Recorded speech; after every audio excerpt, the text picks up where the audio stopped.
Under the blazing lights of the Hungarian Grand Prix, the world thought they saw a broken man. But what if it wasn't a meltdown? What if Lewis Hamilton's emotional outburst was a coded warning? A message aimed straight at Ferrari's core? This isn't the end of a champion's fire. It's the start of a revolution that could rip through Maranello's traditions and rewrite Formula One history.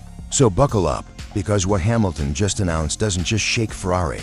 It could change the entire future of the sport. And the question is, are Ferrari ready for it? Picture the scene under the harsh fluorescent lights of the Hungarian Grand Prix media pen. Lewis Hamilton had just climbed out of the car, his race weekend crumbling before his eyes. He'd been knocked out in Q2, stranded in 12th, while his Ferrari teammate Charles Leclerc had just nailed a blistering qualifying lap. Same car, same conditions, but to very different outcomes. Sky Sports shoved a microphone in his face. They asked what went wrong. His answer, brutal: "It's me, every time. I'm useless, absolutely useless." A 7-time world champion calling himself useless. At first glance, it looked like a moment of defeat, a broken man cracking under the weight of expectation. But anyone who truly understands Lewis Hamilton knows he doesn't crumble that easily. No, Hamilton doesn't break, he bends narratives. That soundbite wasn't for the journalists fishing for drama, nor for the fans waiting to dissect every word. It was aimed directly at Ferrari, the most historic and political team in Formula One. Because just moments earlier, Hamilton had made one thing clear: the car wasn't the problem. "You've seen the cars on pole," he pointed out. If the machinery was capable of leading, then the issue, by elimination, had to be the driver, and in a stunning act of self-sacrifice, Hamilton put himself on trial. He made himself the problem. But why would a driver of his stature risk that perception? The answer lies in the brutal truth of Formula One. Perception is power.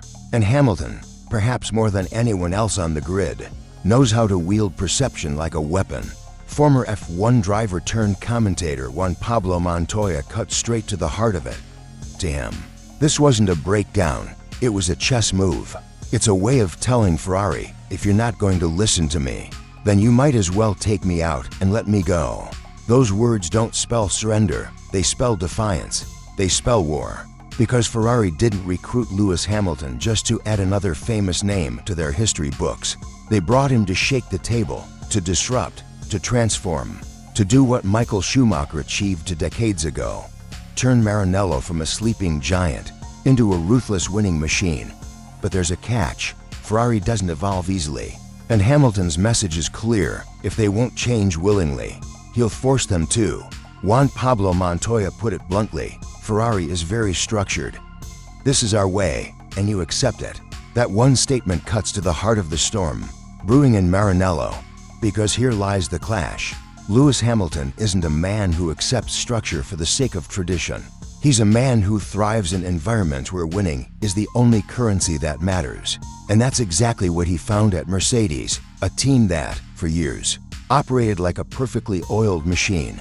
At Mercedes, the philosophy was brutally simple: whatever it takes to win. No politics clouding decisions, no sacred traditions holding progress hostage, only an unrelenting pursuit of performance. At Ferrari, however, the rules are different. Politics isn't a nuisance, it's the language of survival. Tradition isn't a guide, it's law carved in stone.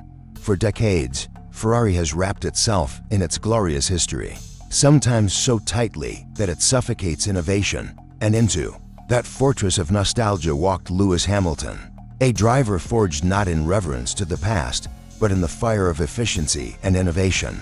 Suddenly, he finds himself not in a team pushing boundaries, but in a dynasty seemingly stuck inside its own museum, more concerned with preserving its legacy than rewriting it. So when Hamilton stepped before the cameras and called himself useless, it wasn't the confession of a beaten man, it was sarcasm, weaponized humility crafted to rattle Ferrari to its very core.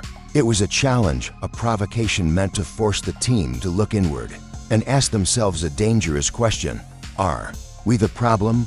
And Juan Pablo Montoya doesn't for a moment believe that Hamilton is giving up. Quite the opposite. He sees a man desperate to reignite the fire that once made him unstoppable. When Mercedes fell off the pace a few years back, Hamilton stopped fighting for poles. Why chase the impossible? Instead, he shifted to survival mode, maximizing points while waiting for a competitive car. But that came with a cost. His razor-sharp edge dulled, that ruthless qualifying magic faded. Now, with Ferrari, he wants it back, and this time, he's willing to fight not just against rivals on the track, but against the very culture of the team he joined. The signs are there. No podiums yet in red, but 3P for finishes and a sprint win in China prove the spark is alive. The magic hasn't vanished, it just needs fuel. The question is, will Ferrari give it to him? Or will they let bureaucracy, politics, and tradition choke the very revolution they signed him for? Here's the irony. Ferrari wanted Lewis Hamilton for disruption, for change, for the same fire that carried him to 7 world titles. But now that he's bringing it, they're flinching. They wanted the warrior, but they weren't ready for the war. And this is where the story deepens. This isn't just about setups or strategy. It's not even about Hamilton versus Leclerc. This is Hamilton versus Ferrari's very DNA. Juan Pablo Montoya paraphrased it perfectly. Your way doesn't win. That line cuts deep, because Ferrari's way is Enzo Ferrari's way. Patriarchal, passionate, political, and yes, stuck. In the past, Ferrari is a dynasty frozen in its traditions. And now they've invited a revolutionary into their archives. What did they expect? When Lewis Hamilton used that microphone in Hungary, he turned it into a Molotov cocktail. It wasn't coincidence. He contrasted himself with Charles Leclerc in front of the cameras. It was chess. Sacrifice the pawn, shake the board. Suddenly, everyone in Ferrari's corridors had questions. Is Charles the true number one? Is Lewis past his prime? Why isn't the team adapting to his feedback? Why hasn't a driver of his caliber stood on the podium in red? This isn't chaos. This is controlled detonation.